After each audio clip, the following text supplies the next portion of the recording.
जी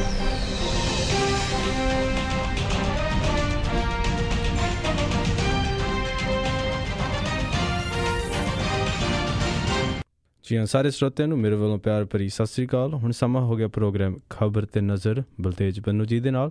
programme ਸ਼ੁਰੂ ਕਰਨ ਤੋਂ ਪਹਿਲਾਂ ਜਿਹੜੇ ਖਬਰ ਤੇ ਨਜ਼ਰ ਦੇ ਸਪਾਂਸਰ ਉਹਨਾਂ ਨੂੰ ਧੰਨਵਾਦ ਕਰਨਾ ਚਾਹੁੰਦੇ ਹਾਂ। ਖਾਲਸਾ ਇੰਸ਼ੋਰੈਂਸ ਸੈਨੋਜ਼ੇ ਤੋਂ, ਗੁਰਦੀਪ ਸਿੰਘ ਬਿਰਦੀ ਕਲੋਵਿਸ ਤੋਂ, ਇਸ਼ਾਨਜੀਤ ਸਿੰਘ ਖਲੋਟੀ ਯੂਬਾ ਸਿਟੀ ਤੋਂ, ਸਤਨਾਮ ਸਿੰਘ ਸ਼ੇਰਗਿੱਲ ਸੈਲਮਾ ਤੋਂ, ਬਹਾਦਰ ਸਿੰਘ ਗਿੱਲ ਫਾਲਰ ਤੋਂ, ਰਣਵੀਰ ਸਿੰਘ ਰਾਣਾ, ਸੁਰਿੰਦਰ ਸਿੰਘ ਚੌਹਾਨ, ਸਤਨਾਮ ਸਿੰਘ ਅਤੇ ਸੁਖਚੈਨ ਸਿੰਘ ਜੀ ਬੇਕਰਸਫੀਲਡ ਤੋਂ, ਅਤੇ ਸ਼ਿਕਾਗੋ ਪੀਜ਼ਾ ਵਿਦ ਟਵਿਸਟ ਜਿਹੜੇ ਹਰ ਤਰ੍ਹਾਂ ਦੇ ਵੈਜੀ ਅਤੇ non veggie Indian style pizza order ਕਰ ਸਕਦੇ ਹੋ। ਇਹਨਾਂ ਦਾ ਸਵੀਟ ਅਤੇ ਸਵਾਦ ਔਡਰ ਕਰਨ ਲਈ ਵਿਜ਼ਿਟ ਕਰੋ chicagopizzatwist.com ਅਤੇ 10% ਆਫ ਮਿਲੂਗਾ ਕੋਡ 1313 ਦੇ ਨਾਲ। ਅਤੇ ਇੱਦਾਂ ਹੀ ਅਸੀਂ ਹੁਣ ਸਵਾਗਤ ਕਰਦੇ ਹਾਂ ਬਲਦੇਜ ਪੰਨੂ ਜੀ ਨੂੰ ਅੱਜ ਦੇ ਪ੍ਰੋਗਰਾਮ 'ਚ। ਬਲਦੇਜ ਪੰਨੂ ਜੀ ਸਤਿ ਸ਼੍ਰੀ ਅਕਾਲ ਜੀ ਆਇਆਂ ਨੂੰ। ਸਤਿ ਸ਼੍ਰੀ ਅਕਾਲ ਦਿਲਪ੍ਰੀਤ, ਧੰਨਵਾਦ, ਮਿਹਰਬਾਨੀ। ਔਰ ਅੱਜ ਇੱਕ ਵਾਰੀ ਫਿਰ ਜਿਹੜਾ ਜੀ ਆਲੇ ਦੁਆਲੇ ਦੇ ਉੱਤੇ ਨਿਗਾਹ ਮਾਰਦੇ ਹਾਂ ਕਿ ਕੁਛ ਪੰਜਾਬ ਦੇ ਵਿੱਚ, ਭਾਰਤ ਦੇ ਵਿੱਚ ਵਾਪਰਿਆ ਜਾਂ ਫਿਰ ਜਿਹੜਾ ਉਹ ਵਾਪਰ ਸਕਦਾ ਜੀ। ਮਾਸਟਰ ਤੇ ਟੀਚਰ ਜਿਹੜੇ ਨੇ ਉਹ ਅਕਸਰ ਆਪਾਂ ਇਹ ਦੇਖਦੇ ਹਾਂ ਕਿ ਉਹ ਪੜ੍ਹਾਉਣ ਦੇ ਵਾਸਤੇ ਆਉਂਦੇ, ਪਰ ਉਹਨਾਂ ਨੂੰ ਆਪਣੇ ਹੱਕਾਂ ਦੇ ਵਾਸਤੇ ਸੰਘਰਸ਼ ਵੀ ਜਿਹੜਾ ਉਹ ਕਰਨੇ ਪੈਂਦੇ ਆ। ਇੱਕ ਵਾਰੀ ਦੇਰ ਪਹਿਲਾਂ ਕਾਮੇਡੀ ਸੀਗੀ ਕਿ ਕਹਿੰਦਾ ਬਾਪੂ ਨੂੰ ਕਿ ਮੈਂ ਮਾਸਟਰ ਲੱਗਣਾ, ਉਹ ਕਹਿੰਦਾ ਕੁੱਟੀ ਖਾਣੀ ਆ ਫਿਰ ਜਾ ਕੇ ਕਿਸੇ ਨਾ ਕਿਸੇ ਚੌਂਕ ਦੇ ਵਿੱਚ। ਉਸੇ ਤਰ੍ਹਾਂ ਦਾ ਹਾਲਾਤ ਜਿਹੜਾ ਸੀਗਾ ਕੱਲ ਪਟਿਆਲੇ ਦਾ ਬਣਿਆ ਰਿਹਾ। ਪਟਿਆਲੇ ਨੂੰ ਚੌਤਰਫਾ ਜਿਹੜਾ ਘੇਰਾ ਸੀਗਾ ਉਹ ਪਾਇਆ ਮਾਸਟਰਾਂ ਨੇ, ਟੀਚਰ ਨੇ ਜਿਹੜਾ ਸੀਗਾ ਜੀ, ਦੋ ਪਾਸੇ ਤੋਂ ਘੇਰਨ ਦੀ ਕੋਸ਼ਿਸ਼ ਜਿਹੜੀ ਸੀ ਉਹ ਕੀਤੀ ਇਹਨੂੰ ਪਟਿਆਲੇ ਨੂੰ। ਔਰ ਪੁਲਿਸ ਜਿਹੜੀ ਸੀ ਉਹਦੀ ਨਫਰੀ ਬੜੀ ਵੱਡੀ ਸੀਗੀ ਇੱਥੇ ਪਟਿਆਲੇ ਦੇ ਵਿੱਚ। ਜਿੰਨੇ ਮਾਸਟਰ ਸੀਗੇ ਕਾਨੂੰਨੀ ਨਹੀਂ, ਪਰ ਕਈ ਜ਼ਿਲ੍ਹਿਆਂ ਦੀ ਪੁਲਿਸ ਜਿਹੜੀ ਸੀਗੀ ਉਹ ਇੱਥੇ ਆਈ ਹੋਈ ਸੀਗੀ ਜੀ। ਜਿਹੜੇ ਸਾਂਝਾ ਅਧਿਆਪਕ ਮੋਰਚਾ ਪੰਜਾਬ ਸੀਗਾ, ਇਹਦੇ ਸੱਦੇ ਦੇ ਉੱਤੇ ਜਿਹੜੇ ਸੀਗੇ ਵੱਡੀ ਗਿਣਤੀ ਦੇ ਵਿੱਚ ਟੀਚਰ ਜਿਹੜੇ ਸੀਗੇ ਜੀ, ਉਹਨਾਂ ਨੇ ਝੰਡਾ ਮਾਰਚ ਕਰਕੇ ਆਪਣਾ ਰੋਸ ਪ੍ਰਦਰਸ਼ਨ ਜਿਹੜਾ ਸੀ ਕੀਤਾ। ਮੁੱਖ ਮੰਤਰੀ ਕੈਪਟਨ ਅਮਰਿੰਦਰ ਸਿੰਘ ਹੋਰਾਂ ਦੇ ਘਰ ਵੱਲ ਨੂੰ ਜਾਣ ਦੀ ਉਹਨਾਂ ਨੇ ਕੋਸ਼ਿਸ਼ ਕੀਤੀ, ਪਰ ਇਹ ਕੋਸ਼ਿਸ਼ ਤਾਂ ਜਿਹੜਾ ਜੀ ਉਹ ਸਫਲ ਨਹੀਂ ਹੋ ਸਕੀ। ਤਕਰੀਬਨ 4 ਕਿਲੋਮੀਟਰ ਪਰਾਂ ਜਿਹੜਾ ਸੀਗਾ ਉਹ ਇਹਨਾਂ ਨੂੰ ਰੋਕ ਲਿਆ ਗਿਆ। ਔਰ ਇਹਨਾਂ ਨੇ ਸ਼ਹਿਰ ਤੋਂ ਬਾਹਰ ਦੀਆਂ ਦੋ ਥਾਵਾਂ, ਸੰਗਰੂਰ ਰੋਡ ਤੇ ਉੱਤੇ ਸ਼ੇਖੂਪੁਰਾ ਸਰਹੰਦ ਰੋਡ ਦੇ ਉੱਤੇ ਆਨੰਦਪੁਰ ਕੇਸ਼ੋ ਦੇ ਵਿੱਚ ਰੈਲੀਆਂ ਜਿਹੜੀਆਂ ਸੀਗੀਆਂ ਉਹ ਕੀਤੀਆਂ।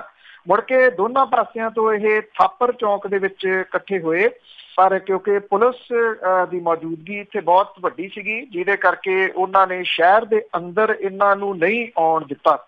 ਮੁੱਖ ਮੰਤਰੀ ਦੇ ਨਾਲ ਜਿਹੜੀ ਮੀਟਿੰਗ ਸੀਗੀ ਉਹ ਤੈਅ ਕਰਵਾ ਦਿੱਤੀ ਅਫਸਰਾਂ ਨੇ, ਜਿਹਦੇ ਕਰਕੇ ਇਹ ਜਿਹੜੇ ਅਧਿਆਪਕ ਸੀਗੇ, ਮਾਸਟਰ ਸੀਗੇ ਜੀ, ਉਹ ਇੱਥੋਂ ਚਲੇ ਗਏ। ਇਹ ਜਿਹੜਾ ਸੀਗਾ ਜੀ ਭਰੋਸਾ ਲੈ ਕੇ ਕਿ ਹੁਣ ਮੁੱਖ ਮੰਤਰੀ ਉਹਨਾਂ ਦੇ ਨਾਲ ਮੀਟਿੰਗ ਕਰਨਗੇ ਤੇ ਗੱਲ ਕਰਨਗੇ। ਅਕਸਰ ਇਹ ਤਰੀਕਾ ਜਿਹੜਾ ਜੀ ਉਹ ਜਿਹੜੀਆਂ ਸਰਕਾਰਾਂ ਨੇ ਉਹ ਅਪਣਾਉਂਦੀਆਂ ਨੇ। ਮੀਟਿੰਗ ਹੁੰਦੀ ਆ, ਕਦੋਂ ਹੁੰਦੀ ਆ? ਕਿਉਂਕਿ ਮੀਟਿੰਗਾਂ ਹੁੰਦੀਆਂ ਨੇ ਫਿਰ ਫਿਕਸ ਕੀਤੀਆਂ ਜਾਂਦੀਆਂ ਨੇ, ਫਿਰ ਰੱਦ ਹੋ ਜਾਂਦੀਆਂ ਨੇ ਕਿ ਇੱਕ ਵਾਰੀ ਟਾਲ ਲਓ, ਮੁੜ ਕੇ ਜਿਹੜਾ ਉਹ ਦੇਖੀ ਜਾਊਗੀ। ਇਹ ਟਾਲ ਮਟੋਲ ਦੇ ਚੱਕਰ ਦੇ ਵਿੱਚ ਹੀ ਅਜਿਹੇ ਜਿਹੜੇ ਵੱਡੇ ਸੰਘਰਸ਼ ਆ ਉਹ ਨਿਕਲਦੇ ਆ, ਜਿਸ ਤਰ੍ਹਾਂ ਦਾ ਇਹ ਜਿਹੜਾ ਉਹ ਸੰਘਰਸ਼ ਸੀਗਾ ਹਾਲ ਦੀ ਘੜੀ ਚੱਲ ਗਿਆ ਪਟਿਆਲੇ ਤੋਂ। ਔਰ ਇਹ ਕਿਹਾ ਜਾ ਰਿਹਾ ਕਿ 13 ਤਰੀਕ ਨੂੰ ਮੁੜ ਕੇ ਫਿਰ ਜਿਹੜਾ ਜੀ ਉਹ ਪੁਲਿਸ ਦਾ ਇੱਕ ਇਮਤਿਹਾਨ ਜਿਹੜਾ ਉਹ ਹੋਊਗਾ, ਜੇ ਇਹ ਮੀਟਿੰਗ ਜਿਹੜੀ ਹੈ ਜੀ ਉਹ ਸਕਸੈਸ ਨਹੀਂ ਹੁੰਦੀ ਜਾਂ ਗੱਲ ਜਿਹੜੀ ਹੈ ਜੀ ਉਹ ਗਾਂਹ ਨਹੀਂ ਤੁਰਦੀ। ਇੱਕ ਸਿਵਲ ਸੈਕਟਰੀਏਟ ਚੰਡੀਗੜ੍ਹ ਦੇ ਵਿੱਚ ਇਹ ਜਿਹੜੀ ਮੀਟਿੰਗ ਤੈਅ ਹੋਣ ਤੋਂ ਬਾਅਦ ਇਹ ਜਿਹੜਾ ਜੀ ਉਹ ਗਏ। ਉਦੋਂ ਬਾਅਦ ਅਗਲਾ ਜਿਹੜਾ ਜੀ ਹੁਣ ਪਤਾ ਲੱਗੂਗਾ ਹੁੰਦੀ ਹੈ ਨਹੀਂ ਹੁੰਦੀ, ਕਿੱਧਰ ਨੂੰ ਕਹਾਣੀ ਜਾਂਦੀ ਹੈ। ਸੋਸ਼ਲ ਮੀਡੀਆ ਦਾ ਅੱਜ ਕੱਲ੍ਹ ਬੜਾ ਵੱਡਾ ਜਿਹੜਾ ਜੀ ਉਹ ਰੋਲ ਹੈ। ਸੋਸ਼ਲ ਮੀਡੀਆ ਜਿਹਦੀ ਵਰਤੋਂ ਦੁਰਵਰਤੋਂ ਇਹਦੀ ਅਕਸਰ ਜਿਹੜੀ ਹੈ ਜੀ ਇਹਦੇ ਉੱਤੇ ਚਰਚਾ ਚੱਲਦੀ ਰਹਿੰਦੀ ਆ। ਵਰਤੋਂ ਕੀ ਹੈ, ਦੁਰਵਰਤੋਂ ਕੀ ਹੈ? ਬਹੁਤ ਸਾਰੇ ਵਰਤੋਂ ਵੀ ਕਰਦੇ ਨੇ, ਬਹੁਤ ਸਾਰੇ ਦੁਰਵਰਤੋਂ ਵੀ ਕਰਦੇ ਨੇ। ਸੋਸ਼ਲ ਮੀਡੀਆ ਦੇ ਉੱਤੇ ਫੇਕ ਅਕਾਊਂਟਸ ਵਾਲੇ ਜਿਹੜੇ ਜੀ ਉਹ ਕਿਹੜੇ ਤਰੀਕੇ ਦੇ ਨਾਲ ਕਿਹੋ ਜਿਹੀ ਅਸੱਭਿਅਕ ਭਾਸ਼ਾ ਦਾ ਇਸਤੇਮਾਲ ਕਰਦੇ ਆ ਉਹ ਸਭ ਨੂੰ ਪਤਾ ਹੈ। ਵੱਖ-ਵੱਖ ਸਿਆਸੀ ਪਾਰਟੀਆਂ ਨੇ ਆਪੋ ਆਪਣੇ ਜਿਹੜੇ ਵਿੰਗ ਖੜੇ ਕੀਤੇ ਹੋਏ ਆ। ਉਹਨਾਂ ਦਾ ਕੰਮ ਹੀ ਜਿਹੜਾ ਜੀ ਇਹ ਆ, ਜਦੋਂ ਪਿਛਲੀਆਂ ਵਿਧਾਨ ਸਭਾ ਦੀਆਂ ਚੋਣਾਂ ਹੋਈਆਂ ਸੀ ਤਾਂ ਉਦੋਂ ਵੀ ਇਹ ਕਿਹਾ ਗਿਆ ਸੀਗਾ ਕਿ ਕੁਝ ਲੋਕ ਗੰਢੇ ਗਏ ਸੀਗੇ ਜਿਨ੍ਹਾਂ ਦੇ 50,000 ਤੋਂ ਪਲੱਸ ਜਿਹੜੇ ਪੇਜ ਦੀ ਗਿਣਤੀ ਸੀਗੀ। ਉਹਨਾਂ ਨੂੰ ਕੁਝ ਪੈਸੇ ਵੀ ਪਾਰਟੀਆਂ ਨੇ ਦਿੱਤੇ। ਕੰਮ ਕੀ ਕਰਦੇ ਨੇ ਕਿ ਉਸ ਪਾਰਟੀ ਦੇ ਹੱਕ ਦੇ ਵਿੱਚ ਜਿਹੜਾ ਵੀ ਉਹ ਚਾਹੇ ਨਾ ਜਿਹੜਾ ਕੋਈ ਬੋਲੇ, ਪਰ ਵਿਰੋਧ ਜਿਹੜਾ ਉਹ ਕਰਦੇ ਨੇ ਦੂਸਰੀਆਂ ਜਿਹੜੀਆਂ ਪਾਰਟੀਆਂ ਦਾ, ਭਾਵ ਕਿ ਉਹਨਾਂ ਨੂੰ ਇਸੇ ਚੀਜ਼ ਦੇ ਪੈਸੇ ਜਿਹੜੇ ਆ ਉਹ ਮਿਲਦੇ ਆ। ਸੋ ਸੋਸ਼ਲ ਮੀਡੀਆ ਜਿਹਦੇ ਵਿੱਚੋਂ ਇੱਕ ਪਾਰਟੀ ਵੱਡੇ ਰੂਪ ਦੇ ਵਿੱਚ ਉੱਠੀ ਸੀ, ਉਹ ਸੀ Aam Aadmi party. Social media ਨੂੰ ਉਹਨੇ ਹਥਿਆਰ ਜਿਹੜਾ ਸੀ ਉਹ ਬਣਾ ਕੇ ਆਪਣੀਆਂ ਗੱਲਾਂ ਜਿਹੜੀਆਂ ਸੀ, ਸਟਿੰਗ ਆਪਰੇਸ਼ਨ ਵੀ ਜਿਹੜੇ ਸੀਗੇ ਜੀ, ਉਹ ਇੱਕ ਟਾਈਪ ਦੇ ਨਾਲ ਇਸੇ ਪਾਰਟੀ ਦੀ ਦੇਣ ਸੀ। ਅੱਜ ਜਿਹੜਾ ਸੋਸ਼ਲ ਮੀਡੀਆ ਉਹੀ ਇਸ ਪਾਰਟੀ ਦੇ ਵਾਸਤੇ ਮੁਸੀਬਤ ਜਿਹੜਾ ਤੁਸੀਂ ਕਹਿ ਲਓ ਕਿ ਬਣ ਰਿਹਾ ਕਿਤੇ ਨਾ ਕਿਤੇ, ਕਿਉਂਕਿ ਜਿਹੜਾ ਇਹ ਜੋ ਵੀ ਇਹ ਸਾਰਾ ਕੁਛ ਜਿਹੜਾ ਜੀ ਉਹ ਚੱਲ ਰਿਹਾ ਪਿਛਲੇ ਦਿਨਾਂ ਤੋਂ, ਜੋ ਕੁਛ ਪੰਜਾਬ ਦੇ ਵਿੱਚ ਹੋਇਆ, ਇਸ ਵੇਲੇ ਸੋਸ਼ਲ ਮੀਡੀਆ ਦੇ ਉੱਤੇ ਹੱਕ ਤੇ ਵਿਰੋਧ ਦੇ ਵਿੱਚ ਦੋਨੋਂ ਤਰ੍ਹਾਂ ਦੀਆਂ ਜਿਹੜੀਆਂ ਉਹ ਪੋਸਟਾਂ ਇਸ ਪਾਰਟੀ ਦੇ ਵਾਸਤੇ ਮੁਸੀਬਤ ਬਣੀਆਂ ਹੋਈਆਂ ਨੇ। ਜਦੋਂ ਜਿਹੜਾ ਵਿਰੋਧੀ ਧਿਰ ਦਾ ਨੇਤਾ ਲਾਇਆ ਗਿਆ, ਉਸ ਗੁੱਸੇ ਦੇ ਵਿੱਚ ਸੁਖਪਾਲ ਸਿੰਘ ਖਹਿਰਾ ਹੋਰੀ ਵੱਖਰੇ ਹੋਏ, ਉਹਨਾਂ ਦੇ ਨਾਲ ਕੰਵਰ ਸੰਧੂ ਹੋਰੀ ਜਿਹੜੇ ਸੀ ਉਹ ਜੁੜੇ, ਤੇ ਉਹਨਾਂ ਨੇ ਜਿਹੜੀ ਰੈਲੀ ਕੀਤੀ, ਉੱਥੇ ਰੈਲੀ ਦੇ ਕਹੀ ਗਈ ਕਿ MLA ਜਿਹੜੇ ਨੇ ਉਹਨਾਂ ਨੂੰ ਪਿੰਡਾਂ 'ਚ ਨਾ ਵੜਨ ਦਿਓ।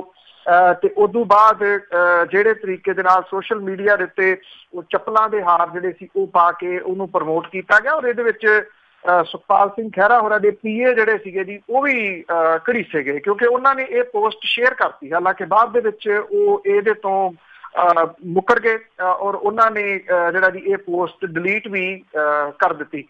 ਪਰ ਇਹ ਚੀਜ਼ ਜਿਹੜੀ ਜੀ ਉਹ ਖਹਿੜਾ ਨਹੀਂ ਛੱਡ ਰਹੀ।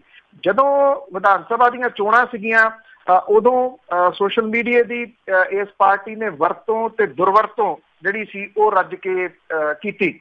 ਗੱਲ ਦੇ ਉੱਤੇ ਜਿਹੜਾ ਜੀ ਲਾਈਵ ਹੋ ਜਾਣਾ, ਉਦੋਂ ਜਿਹੜੇ ਮੇਨ ਸਟਾਰ ਪ੍ਰਚਾਰਕ ਸੀ ਪਾਰਟੀ ਦੇ ਭਗਵੰਤ ਮਾਨ, ਉਹਨਾਂ ਨੂੰ ਵੀ ਕਿਤੇ ਨਾ ਕਿਤੇ ਇਸ ਫੇਸਬੁੱਕ ਨੇ ਨੁਕਸਾਨ ਕੀਤਾ।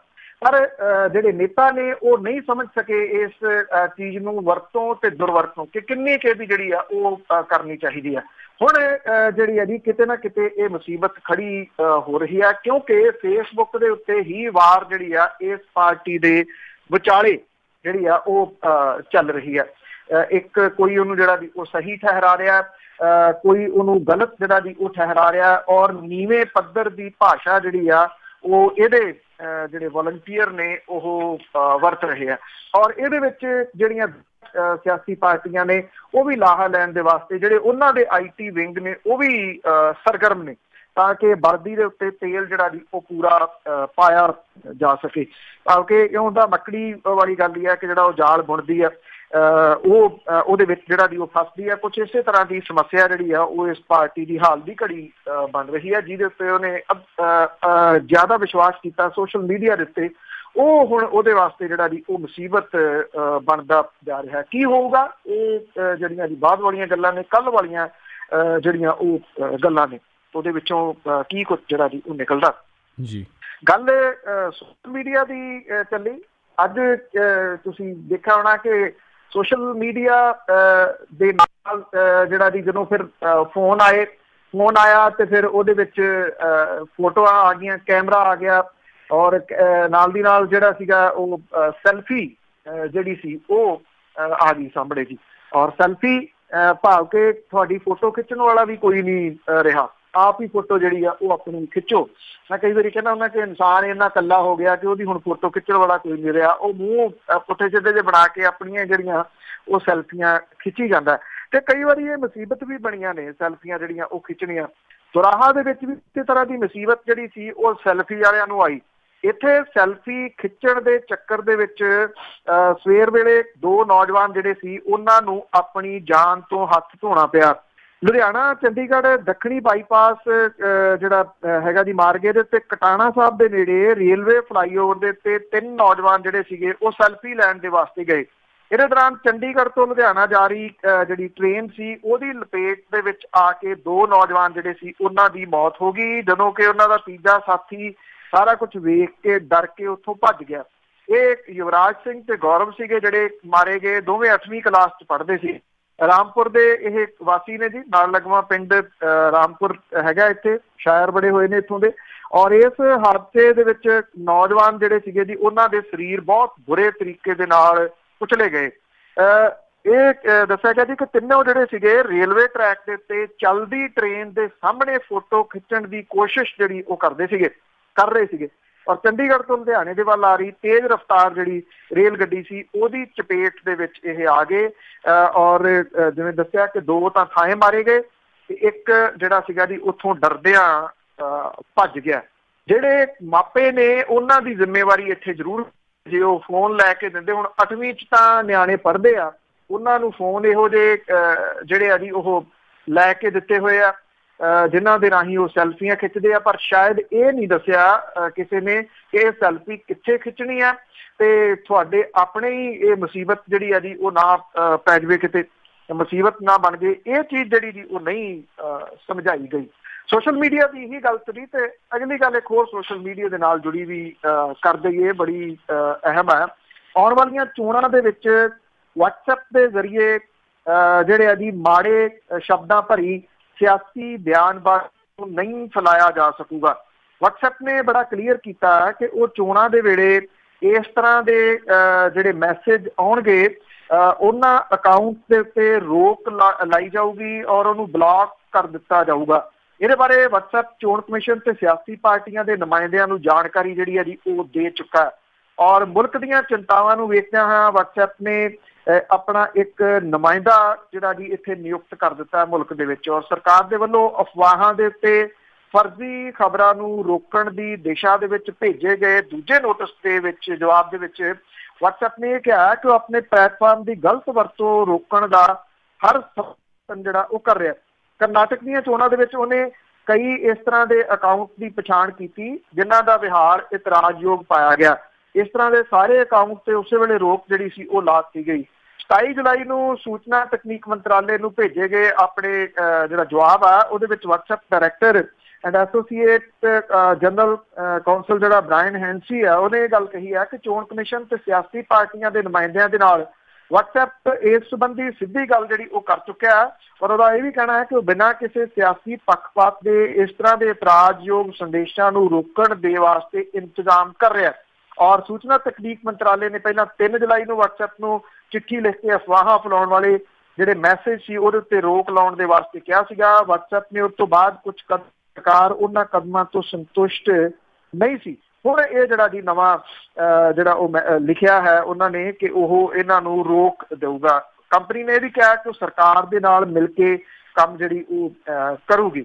ਇਹ ਵੀ ਜਿਹੜਾ ਚਿੱਠੀ ਦੇ ਵਿੱਚ ਦੱਸਿਆ ਗਿਆ ਕਿ ਜਿਹੜਾ ਮੈਸੇਜ ਫਾਰਵਰਡ ਕਰਨਾ ਇਹ ਜਿਹੜਾ ਜੀ ਇਹਨੂੰ ਸੀਮਤ ਕਰ ਦਿੱਤਾ ਗਿਆ। ਹੁਣ WhatsApp ਦੇ ਦੁਰਵਰਤੋਂ ਨੂੰ ਰੋਕਣ ਦੇ ਵਾਸਤੇ ਗੈਰ ਲੋੜੀਂਦੇ ਅਕਾਊਂਟਸ ਜਿਹੜੇ ਆ ਉਹ ਬੰਦ ਕਰਨ ਵਰਗੇ ਸਟੈਪ ਵੀ ਜਿਹੜਾ ਉਹ WhatsApp ਆਉਣ ਵਾਲੇ ਦਿਨਾਂ ਦੇ ਦੌਰਾਨ ਉਠਾਊਗਾ।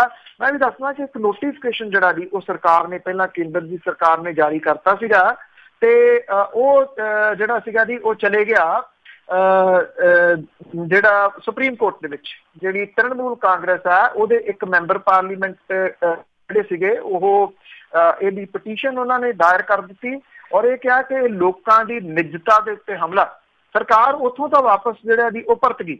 ਉਹਨੇ ਜਿਹੜਾ ਜੀ ਇਹ ਨੋਟੀਫਿਕੇਸ਼ਨ ਰੱਦ ਕਰ ਦਿੱਤਾ। ਇਹ ਕਿਹਾ ਕਿ ਉਹ ਇੱਦਾਂ ਦੀ ਕੋਈ ਪਾਬੰਦੀ ਜਿਹੜੀ ਆ ਉਹ ਨਹੀਂ ਲਾਉਣ ਜਾ ਰਹੀ। ਪਰ ਇਹ ਤੁਸੀਂ ਕਹਿ ਸਕਦੇ ਹੋ ਕਿ ਇਹ ਦੂਸਰਾ ਤਰੀਕਾ ਹੈ ਕਿ ਕਿਸੇ ਨਾ ਕਿਸੇ ਤਰੀਕੇ ਦੇ ਨਾਲ ਜਿਹੜਾ ਜੀ ਉਹਨਾਂ ਨੇ ਕੰਪਨੀ ਜਿਹੜੀ ਆ ਜੀ ਉਹਨੂੰ ਰੋਕ ਲਿਆ। ਹੁਣ ਵੇਖਣਾ ਇਹ ਹੋਊਗਾ ਕਿ ਜਿਹੜਾ WhatsApp ਹੈ ਉਹਦੇ ਉੱਤੇ ਜਿਹੜੇ ਆਉਂਦੇ ਮੈਸੇਜ ਨੇ ਕੀ ਉਹ ਵਿਰੋਧੀ ਪਾਰਟੀਆਂ ਦੇ ਰੋਕੇ ਜਾਂਦੇ ਨੇ ਜਾਂ ਸਾਰੇ ਜਿਹੜੇ ਗਲਤ ਮੈਸੇਜ ਨੇ ਉਹਨਾਂ ਨੂੰ ਰੋਕਣ ਦੇ ਉਹ ਯਤਨ ਕੀਤੇ ਜਾਂਦੇ ਆ। ਇਹ ਬੜੀ ਅਹਿਮ ਚੀਜ਼ ਜਿਹੜੀ ਹੈ ਜੀ ਉਹ ਵੇਖਣ ਵਾਲੀ ਹੋਊਗੀ। ਨਸ਼ਾ ਜਿਹੜਾ ਹੈ ਜੀ ਉਹਦੇ ਨਾਲ ਜੋ ਕੁਛ ਪੰਜਾਬ ਦੇ ਵਿੱਚ ਹੋ ਰਿਹਾ ਉਹ ਕਿਸੇ ਤੋਂ ਲੁਕਿਆ ਛਿਪਿਆ ਨਹੀਂ।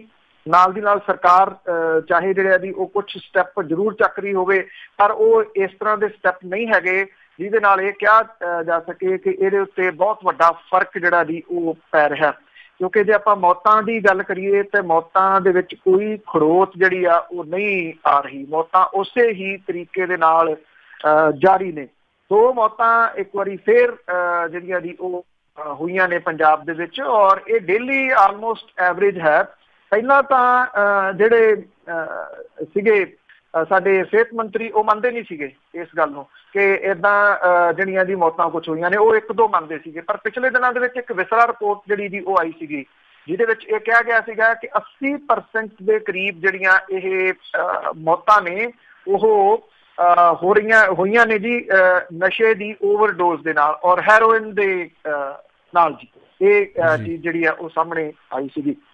2 ਮੌਤਾਂ ਜਿਹੜੀਆਂ ਹੋਈਆਂ ਨੇ ਜੀ, ਇੱਕ ਤਾਂ ਇੱਥੇ ਧਨੌਲੇ ਦੇ ਵਿੱਚ ਪੱਤੀ ਬੰਗੇਰ ਜੱਟਾਂ ਹੈ ਜੀ, ਉੱਥੋਂ ਦਾ ਰਹਿਣ ਵਾਲਾ ਪ੍ਰਿਤਪਾਲ ਸਿੰਘ ਜਿਹੜਾ ਜੀ, ਉਹ ਵੱਧ ਨਸ਼ਾ ਲੈਣ ਕਰਕੇ ਉਹਦੀ ਮੌਤ ਜਿਹੜੀ ਜੀ ਉਹ ਹੋਣ ਦੀਆਂ ਖਬਰਾਂ ਜਿਹੜੀਆਂ ਦੀ ਉਹ ਸਾਹਮਣੇ ਆਈਆਂ ਨੇ।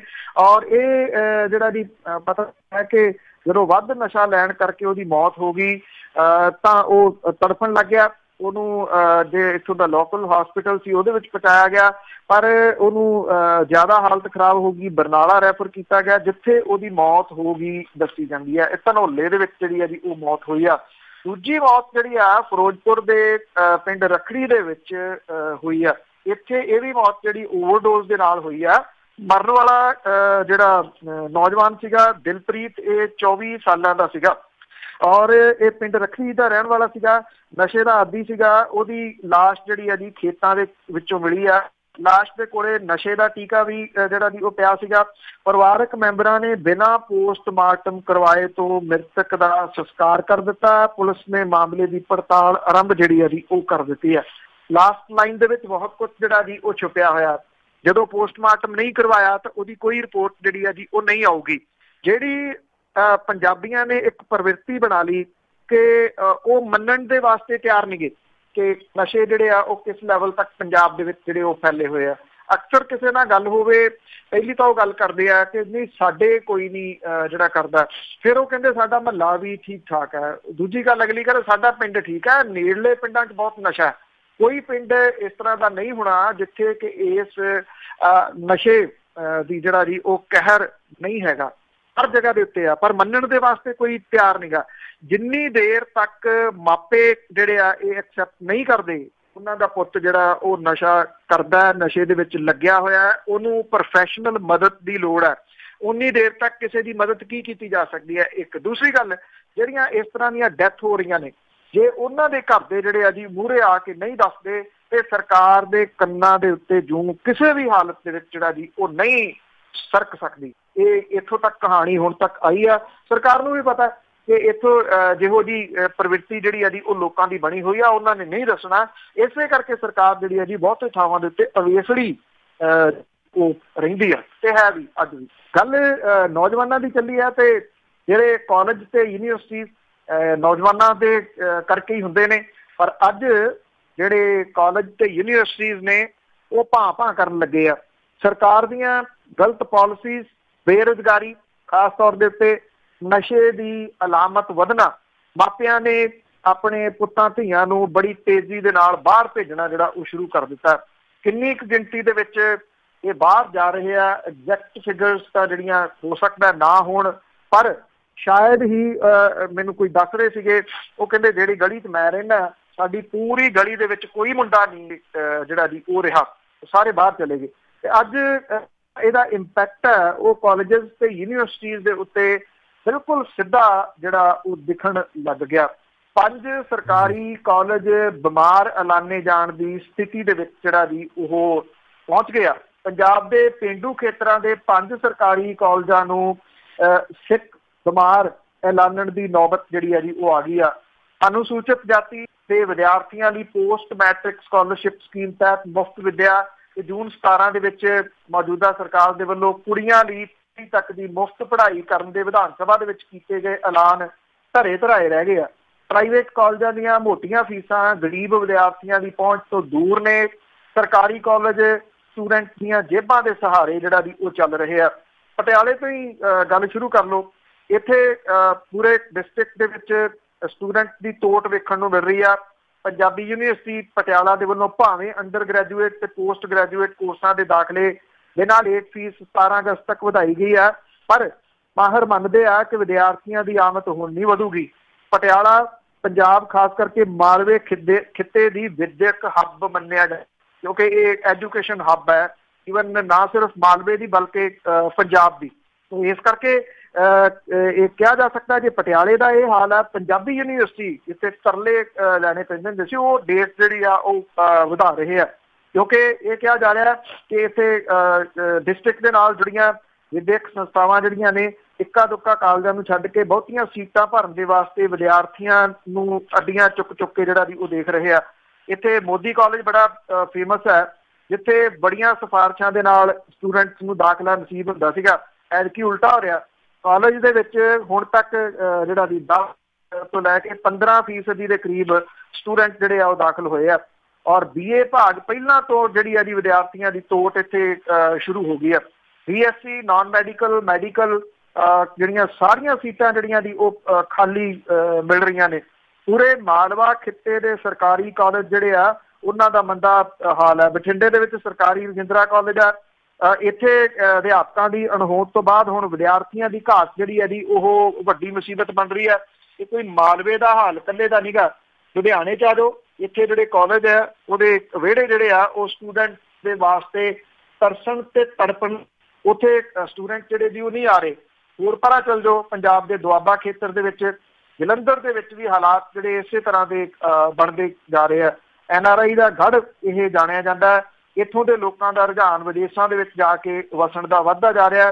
ਹੁਣ ਜਿਹੜੇ ਸਟੂਡੈਂਟ ਨੇ ਉਹ 12ਵੀਂ ਜਮਾਤ ਤੋਂ ਬਾਅਦ ਕਾਲਜ ਦੇ ਵਿੱਚ ਦਾਖਲਾ ਲੈਣ ਦੀ ਥਾਂ ਵਿਦੇਸ਼ਾਂ ਵੱਲ ਨੂੰ ਜਿਹੜਾ ਜੀ ਉਹ ਜਾ ਰਹੇ ਆ। IELTS ਦੇ ਜਿਹੜੇ ਸੈਂਟਰ ਆ ਉਹ ਇੰਨੇ ਸ਼ਹਿਰਾਂ 'ਚ ਖੁੱਲ੍ਹ ਗਏ ਆ ਜਿੰਨੀਆਂ ਗੋਲ ਗੱਪਿਆਂ ਦੀਆਂ ਰੇਹੜੀਆਂ ਨਹੀਂ ਹੋਣੀਆਂ। ਹਰ ਜਗ੍ਹਾ ਦੇ ਉੱਤੇ ਤੁਹਾਨੂੰ IELTS ਦਾ ਬੋਰਡ ਜਿਹੜਾ ਜੀ ਉਹ ਲੱਗਿਆ ਹੋਇਆ ਦਿਖਦਾ, ਜਿਹੜਾ ਕਿ ਇਸ ਪਾਸੇ ਵੱਲ ਇਸ਼ਾਰਾ ਕਰ ਰਿਹਾ। ਔਰ ਉੱਥੇ ਜੁੜਦੀ ਜਿਹੜੀ ਭੀੜ, ਉੱਥੇ ਲੱਗਦੀ ਜਿਹੜੀ ਭੀੜ ਆ ਉਹ ਤੁਸੀਂ ਕਹਿ ਸਕਦੇ ਹੋ ਕਿ ਇਸ ਪਾਸੇ ਵੱਲ ਇਸ਼ਾਰਾ ਕਰਦੀ ਹੈ ਕਿ ਪੰਜਾਬ ਦਾ ਘਬਰੇ ਨਹੀਂ ਰਹਿਣਾ ਚਾਹੁੰਦਾ, ਉਹ ਇੱਥੋਂ ਨਿਕਲ ਜਾਣਾ ਚਾਹੁੰਦਾ। ਇਹ ਜਿਹੜਾ ਸਾਰਾ ਕੁਛ ਹੈ ਜੀ ਇਹ ਪੰਜਾਬ ਦੇ ਕਾਲਜਸ ਤੇ ਯੂਨੀਵਰਸਿਟੀਜ਼ ਦੇ ਵਾਸਤੇ ਆਉਣ ਵਾਲੇ ਦਿਨਾਂ ਦੇ ਵਿੱਚ ਵੱਡੀ ਮੁਸੀਬਤ ਖੜੀ ਕਰੂਗਾ, ਕਿਉਂਕਿ ਜਿਹੜੀਆਂ ਪ੍ਰਾਈਵੇਟ ਯੂਨੀਵਰਸਿਟੀਜ਼ ਦਿਓ ਕੱਢ ਇੱਥੇ ਖੁੱਲੀਆਂ ਨੇ, ਉਹਨਾਂ ਪ੍ਰਾਈਵੇਟ ਯੂਨੀਵਰਸਿਟੀਜ਼ ਤੱਕ ਜਿਹੜੇ ਸਟੂਡੈਂਟ ਜਾਂਦੇ ਆ ਉਹ ਕਿਹੜੇ ਸਟੂਡੈਂਟ ਹੈ, ਇੱਥੋਂ ਜਿਹੜਾ ਦੀ ਤੁਹਾਨੂੰ ਕੈਲਕੂਲੇਸ਼ਨ ਕਰਨੀ ਪਊਗੀ। ਜਿਹੜੇ ਇਹਨਾਂ ਪ੍ਰਾਈਵੇਟ ਯੂਨੀਵਰਸਿਟੀਜ਼ ਤੱਕ ਪਹੁੰਚਦੇ ਆ ਉਹਨਾਂ ਨੇ ਬਾਹਰ ਵੱਲ ਨੂੰ ਰੁਖ ਕਰ ਲਿਆ। ਜਿਹੜੇ ਗਰੀਬ ਆ ਜਿਨ੍ਹਾਂ ਦਾ ਸਰਕਾਰਾਂ ਨੇ ਜਿੰਮਾ ਚੁੱਕਣਾ ਹੁੰਦਾ, ਸਰਕਾਰਾਂ ਭੱਜ ਗਈਆਂ। ਜੇ ਸਰਕਾਰੀ ਕਾਲਜ ਯੂਨੀਵਰਸਿਟੀਜ਼ ਜਿਹੜੀਆਂ ਨੇ ਉਹੀ ਇਸ ਵੇਲੇ ਸਟੂਡੈਂਟਸ ਨੂੰ ਉਡੀਕ ਰਹੀਆਂ, ਤੇ ਇੱਥੋਂ ਤੁਸੀਂ ਅੰਦਾਜ਼ਾ ਲਾ ਸਕਦੇ ਹੋ ਕਿ ਪ੍ਰਾਈਵੇਟ ਜਿਹੜੀਆਂ ਉਹ ਕਿੱਧਰ ਨੂੰ ਜਾਣਗੀਆਂ। ਜਿਨ੍ਹਾਂ ਲੋਕਾਂ ਨੇ ਇਹ ਹੱਟੀਆਂ ਪਾ ਲਈਆਂ ਸੀਗੀਆਂ, ਦੁਕਾਨਾਂ ਖੋਲ੍ਹ ਲਈਆਂ ਸੀਗੀਆਂ, ਉਹ ਕਿਸ ਪਾਸੇ ਵੱਲ ਨੂੰ ਜਿਹੜਾ ਉਹ ਜਾਣਗੇ। ਇਹ ਬਹੁਤ ਅਹਿਮ ਇੱਕ ਸਬਜੈਕਟ ਹੈ ਜਿਹਦੇ ਉੱਤੇ ਸਰਕਾਰ ਦਾ ਅਜੇ ਕੋਈ ਕੰਨ ਨਹੀਂ ਹੈਗਾ ਕਿ ਉਹਨੇ ਕਿਵੇਂ ਇਹ ਜਿਹੜਾ ਦੀ ਪ੍ਰਵਾਸ ਜਿਹੜਾ ਹੋ ਰਿਹਾ ਇਹਨੂੰ ਰੋਕਣਾ। ਪਿਛਲੇ ਕੋਈ 1.5 ਸਾਲ ਤੋਂ ਇਨਸਾਫ ਨੂੰ ਉਡੀਕ ਰਹੇ ਸੰਗਰੂਰ ਦੇ ਬਹੁਤ ਚਰਚਿਤ ਪੁਲਿਸ ਰਿਸ਼ਵਤ ਕਾਂਡ ਦੇ ਜਿਹੜੇ ਪੀੜਤ ਨੇ, ਉਹ ਹੁਣ ਪੰਜਾਬ ਪੁਲਿਸ ਦੇ ਵੱਲੋਂ ਕਤਲ ਕੀਤੇ ਗਏ ਨਾਮਜ਼ਦ ਕਰਨ ਦੇ ਦਿੱਤੇ ਆਦੇਸ਼ ਦੇ ਮਗਰੋਂ ਹੁਣ ਪੀੜਤਾਂ ਨੇ ਪੰਜਾਬ ਤੇ ਹਰਿਆਣਾ ਹਾਈ ਕੋਰਟ ਦਾ ਬੂਹਾ ਜਿਹੜਾ ਜੀ ਉਹ ਜਾ ਖੜਕਾਇਆ। ਅਦਾਲਤ ਦੇ ਵਿੱਚ ਪਟੀਸ਼ਨ ਦਾਇਰ ਕਰਕੇ ਦੋਵੇਂ ਨੌਜਵਾਨਾਂ ਨੇ ਪੁਲਿਸ ਤੇ ਧਮਕੀਆਂ ਦੇਣ ਤੇ ਸਮਝੌਤੇ ਲਈ ਦਬਾਅ ਪਾਉਣ ਦੇ ਦੋਸ਼ ਲਾਏ ਆ। ਹਾਈ ਕੋਰਟ ਨੇ 24 ਸਤੰਬਰ ਦੇ ਵਾਸਤੇ ਨੋਟਿਸ ਜਿਹੜਾ ਦੋਵਾਂ ਧਿਰਾਂ ਨੂੰ ਜਾਰੀ ਕੀਤਾ। ਪਟੀਸ਼ਨਰ ਹਰਜਿੰਦਰ ਸਿੰਘ ਬੱਬੂ ਜਿਹੜਾ ਦੁੱਗਾ ਦਾ ਰਹਿਣ ਵਾਲਾ, ਧਨਵੰਤ ਸਿੰਘ ਬਹਾਦਰਪੁਰ ਜਿਹੜਾ ਜੀ ਉਹ ਪੈਰਵਾਈ ਕਰ ਰਹੇ ਆ। ਇਹ ਕਿਹਾ ਗਿਆ ਜੀ ਕਿ DGP Punjab, IG vigilance bureau, Sangrur ਦੇ SSP ਤੇ ਥਾਣਾ ਮੁਖੀ ਨੂੰ ਨੋਟਿਸ ਜਿਹੜਾ ਜੀ ਉਹ ਜਾਰੀ ਕੀਤਾ ਗਿਆ। 24 ਸਤੰਬਰ 18 ਦੀ ਤਰੀਕ ਜਿਹੜੀ ਆ ਉਹ ਤੈਅ ਕੀਤੀ ਗਈ ਆ। ਅਦਾਲਤ ਦੇ ਵੱਲੋਂ ਜਾਰੀ ਨੋਟਿਸ ਦੇ ਵਿੱਚ ਪਟੀਸ਼ਨਰਾਂ ਦੀ ਸੁਰੱਖਿਆ ਯਕੀਨੀ ਬਣਾਉਣ ਦੇ ਵੀ ਆਦੇਸ਼ ਦਿੱਤੇ ਗਏ ਆ। 16 ਫਰਵਰੀ 17 ਨੂੰ ਲੌਂਗੋਵਾਲ ਦੇ ਵਿੱਚ ਦਿਨ ਦਿਹਾੜੇ ਫਾਈਨੈਂਸਰ ਹਰਦੇਵ ਸਿੰਘ ਹੈਪੀ ਦੀ ਗੋਲੀਆਂ ਮਾਰ ਕੇ ਹੱਤਿਆ ਕਰ ਦਿੱਤੀ ਗਈ ਸੀਗੀ। ਹੱਤਿਆ ਦੇ ਦੋਸ਼ ਦੇ ਵਿੱਚ ਗੈਂਗਸਟਰ ਦਲਵਿੰਦਰ ਸਿੰਘ ਉਰਫ ਬੱਬਲ ਰੰਧਾਵਾ ਸਣੇ 5 ਜਣਿਆਂ ਦੇ ਖਿਲਾਫ ਕੇਸ ਦਰਜ ਕੀਤਾ ਗਿਆ। 7 ਅਪ੍ਰੈਲ 17 ਨੂੰ ਲੌਂਗੋਵਾਲ ਦੇ ਫਾਈਨੈਂਸਰ ਕਤਲ ਕੇਸ ਦੀ ਜਾਂਚ ਦੇ ਦੌਰਾਨ 2 ਕਿਸਾਨਾਂ ਨੂੰ ਕਥਿਤ ਤੇ ਨਜਾਇਜ਼ ਪੁਲਿਸ ਹਿਰਾਸਤ ਦੇ ਵਿੱਚ ਰੱਖਣ ਤੇ 19.5 ਲੱਖ ਰੁਪਏ ਰਿਸ਼ਵਤ ਲੈ ਕੇ ਛੱਡਣ ਦਾ ਮਾਮਲਾ ਸਾਹਮਣੇ ਆਇਆ। ਜਿਹੜੇ ਪੀੜਤ ਸੀਗੇ ਜੀ ਉਹਨਾਂ ਨੇ ਉਦੋਂ ਦੇ SSP ਇੰਦਰਬੀਰ ਸਿੰਘ, ਸੁਨਾਮ ਦੇ ਉਦੋਂ ਦੇ DSP ਜਸ਼ਨਦੀਪ ਸਿੰਘ ਗਿੱਲ ਤੇ ਉਹਦੇ ਲੌਂਗੋਵਾਲ ਦੇ ਉਦੋਂ ਦੇ ਮੁਖੀ ਸਿਕੰਦਰ ਸਿੰਘ ਤੇ ਪੁਲਿਸ ਚੌਂਕੀ ਬਡਰੁੱਖਾਂ ਦੇ ਇੰਚਾਰਜ ਗੁਰਮੇਲ ਸਿੰਘ ਦੇ ਉੱਤੇ ਜਿਹੜਾ ਸੀਗਾ ਜੀ ਇਹ ਮਾਮਲਾ ਦਰਜ ਦੋਸ਼ ਲਾਏ ਸੀਗੇ। ਮੁੱਖ ਮੰਤਰੀ ਹੋਰਾਂ ਦੇ ਵੱਲੋਂ ਇਸ ਚਰਚਿਤ ਰਿਸ਼ਵਤ ਕਾਂਡ ਦੀ ਜਾਂਚ ਵਿਜੀਲੈਂਸ ਨੂੰ ਦਿੱਤੀ ਗਈ ਸੀ। 13 ਅਪ੍ਰੈਲ 17 ਨੂੰ ਵਿਜੀਲੈਂਸ ਨੇ ਜਾਂਚ ਸ਼ੁਰੂ ਕੀਤੀ।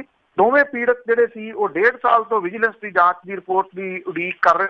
ਹੋਇਆ ਕੀ ਹੈ, ਇਹਨਾਂ ਦੇ ਖਿਲਾਫ ਹੀ ਮਾਮਲਾ ਜਿਹੜਾ ਜੀ ਉਹ ਵਿਜੀਲੈਂਸ ਨੇ ਦਰਜ ਕਰ ਦਿੱਤਾ। ਸ਼ਾਇਦ ਇਸ ਕਰਕੇ ਕਿ ਉਹ ਪੁਲਿਸ ਦੇ ਉੱਤੇ ਕਿਉਂ ਇਸ ਤਰ੍ਹਾਂ ਦੇ ਜਿਹੜੇ ਆ ਉਹ ਦੋਸ਼ ਲਾ ਰਹੇ ਆ ਜੀ। ਤੋ ਜਾਂਦੇ ਜਾਂਦੇ ਜੈ ਜਵਾਨ ਜੈ ਕਿਸਾਨ ਤੁਸੀਂ ਸੁਣਿਆ ਹੋਣਾ ਇੱਕ ਨਾਰਾ। ਹੁਣ ਨਾ ਜਵਾਨ ਜਿਹੜਾ ਉਹ ਜੈ ਦਿਸ ਰਿਹਾ ਤੇ ਨਾ ਜੈ ਜਿਹੜਾ ਜੀ ਉਹ ਕਿਸਾਨ ਹੀ ਦਿਸ ਰਿਹਾ, ਕਿਉਂਕਿ ਦੋਨੋਂ ਜਿਹੜਾ ਉਹ ਮੁਸ਼ਕਲ ਦੇ ਵਿੱਚੋਂ ਲੰਘ ਰਹੇ ਨੇ। ਇਸੇ ਕਰਕੇ ਕੇਂਦਰ ਦੀ NDA ਸਰਕਾਰ ਦੇ ਖਿਲਾਫ 9 ਅਗਸਤ ਨੂੰ ਕੀਤੇ ਜਾ ਰਹੇ ਰੋਸ ਮੁਜ਼ਾਹਰੇ ਦੇ ਵਿੱਚ ਪਹਿਲੀ ਵਾਰੀ ਜਵਾਨ ਤੇ ਕਿਸਾਨ ਇਕੱਠੇ ਹੋਣਗੇ। ਦਲਿਤ ਜਥੇਬੰਦੀਆਂ ਨੇ ਜੀ ਤੇ ਕੁੱਲ ਹਿੰਦ ਕਿਸਾਨ ਸਭਾ ਜਿਹੜੇ ਇਹਦੇ ਵਿੱਚ ਸ਼ਾਮਲ ਹੋਣਗੇ। ਇੱਕ ਪੈਨਸ਼ਨ ਦੇ ਮੁੱਦੇ ਦੇ ਉੱਤੇ ਸੰਘਰਸ਼ ਕਰ ਰਹੀ ਭਾਰਤੀ ਸਾਬਕਾ ਫੌਜੀ ਮੁਹਿੰਮ ਜਿਹੜੀ ਆ, ਉਹਨੇ ਇਹ ਕਿਹਾ ਕਿ ਸਰਕਾਰ ਦੇ ਵੱਲੋਂ ਉਹਨਾਂ ਦੀਆਂ ਮੰਗਾਂ ਨੂੰ ਅਣਗੌਲਿਆ ਕੀਤਾ ਜਾ ਰਿਹਾ। ਔਰ ਜਿਹੜੇ IESM ਦੇ ਕੋਆਰਡੀਨੇਟਰ ਨੇ ਉਹਨਾਂ ਨੇ ਇਹ ਕਿਹਾ ਕਿ ਪ੍ਰਧਾਨ ਮੰਤਰੀ ਨਰਿੰਦਰ ਮੋਦੀ ਨੇ ਉਹਨਾਂ ਦੇ ਨਾਲ ਇੱਕ ਰੈਂਕ ਇੱਕ ਪੈਨਸ਼ਨ ਦਾ ਵਾਅਦਾ ਪੂਰਾ ਨਹੀਂ ਕੀਤਾ। ਉਹਨਾਂ ਸਾਡੇ ਨਾਲ ਝੂਠ ਬੋਲਿਆ ਤੇ ਅਸੀਂ ਵੱਖਰੇ ਤੌਰ ਦੇ ਉੱਤੇ ਲੜਦੇ ਰਹੇ ਹਾਂ, ਪਰ ਹੁਣ ਅਸੀਂ ਕਿਸਾਨ ਜਥੇਬੰਦੀਆਂ ਤੇ ਦਲਿਤਾਂ ਦੇ ਨਾਲ ਮਿਲ ਕੇ ਸੰਘਰਸ਼ ਕਰਾਂਗੇ। CPI ਦੀ ਕਿਸਾਨ ਜਥੇਬੰਦੀ ਜਿਹੜੀ ਆ ਜੀ ਕੁੱਲ ਹਿੰਦ ਕਿਸਾਨ, ਇਹਨੂੰ 9 ਅਗਸਤ ਨੂੰ ਦੇਸ਼ ਭਰ ਦੇ ਵਿੱਚ ਜੇਲ੍ਹ ਭਰੋ ਅੰਦੋਲਨ ਦਾ ਉਹਨੇ ਸੱਦਾ ਜਿਹੜਾ ਜੀ ਉਹ ਦਿੱਤਾ ਹੋਇਆ। ਔਰ ਇਹ ਪਹਿਲੀ ਵਾਰੀ ਆ ਜਦੋਂ ਸਾਬਕਾ ਫੌਜੀ ਖੱਬੇ ਪੱਖੀ ਜਥੇਬੰਦੀਆਂ ਵੱਲੋਂ ਦਿੱਤੇ ਸੰਘਰਸ਼ ਦੇ ਸੱਦੇ ਦੇ ਵਿੱਚ ਸਾਥ ਦੇ ਰਹੇ ਆ ਔਰ ਉਹ ਮਿਲ ਕੇ ਆਪਣੀਆਂ ਮੰਗਾਂ ਦੇ ਵਾਸਤੇ ਸੰਘਰਸ਼ ਜਿਹੜਾ ਜੀ ਉਹ ਕਰਨਗੇ। ਹਾਲਾਂਕਿ 3 ਜਥੇਬੰਦੀਆਂ ਦੀਆਂ ਵੱਖ-ਵੱਖ ਮੰਗਾਂ ਨੇ, ਪਰ ਇਹ ਇਕੱਠੀਆਂ ਹੋ ਕੇ ਦੇਸ਼ ਦੇ ਵਿੱਚ ਵੱਧ ਰਹੇ ਨਫ਼ਰਤੀ ਅਪਰਾਧ ਤੇ ਹਜੂਮੀ ਕਤਲਾਂ ਦੀਆਂ ਘਟਨਾਵਾਂ ਦੇ ਖਿਲਾਫ ਆਵਾਜ਼ ਜਿਹੜੀ ਜੀ ਉਹ ਕਰਨਗੀਆਂ। ਸੋ ਜੈ ਜਵਾਨ ਜੈ ਕਿਸਾਨ ਜਿਹੜੇ ਨੇ ਉਹ ਹੁਣ ਜਿਹੜੇ ਜੀ ਉਹ ਇਕੱਠੇ ਹੋ ਕੇ ਇਸ ਸੰਘਰਸ਼ ਦੇ ਵਿੱਚ ਕੁੱਦ ਰਹੇ। ਪਹਿਲੀ ਵਾਰੀ ਜਿਹੜਾ ਜੀ ਹੋ ਗਿਆ। Thank you very much Dilpreet, ਧੰਨਵਾਦ ਜੀ। ਬਹੁਤ ਬਹੁਤ ਧੰਨਵਾਦ ਤੁਹਾਡਾ ਬਲਦੇਜ ਪੰਨੂ ਜੀ ਅੱਜ ਦੀਆਂ ਖਬਰਾਂ। ਸਤਿ ਸ਼੍ਰੀ ਅਕਾਲ। ਮਿਹਰਬਾਨੀ, ਸਤਿ ਸ਼੍ਰੀ ਅਕਾਲ। ਇਹ ਸਨ ਬਲਦੇਜ ਪੰਨੂ ਜੀ ਅੱਜ ਦੇ ਪ੍ਰੋਗਰਾਮ ਖਬਰ ਤੇ ਨਜ਼ਰ। ਇੱਦਾਂ ਹੀ ਜੀ ਸੁਣਦੇ ਲਓ ਪੰਜਾਬੀ ਰੇਡੀਓ USA ਤੇ ਅਸੀਂ ਇੱਦਾਂ ਹੀ ਕੱਲ੍ਹ ਨੂੰ ਮਿਲਦੇ ਹਾਂ ਜੀ।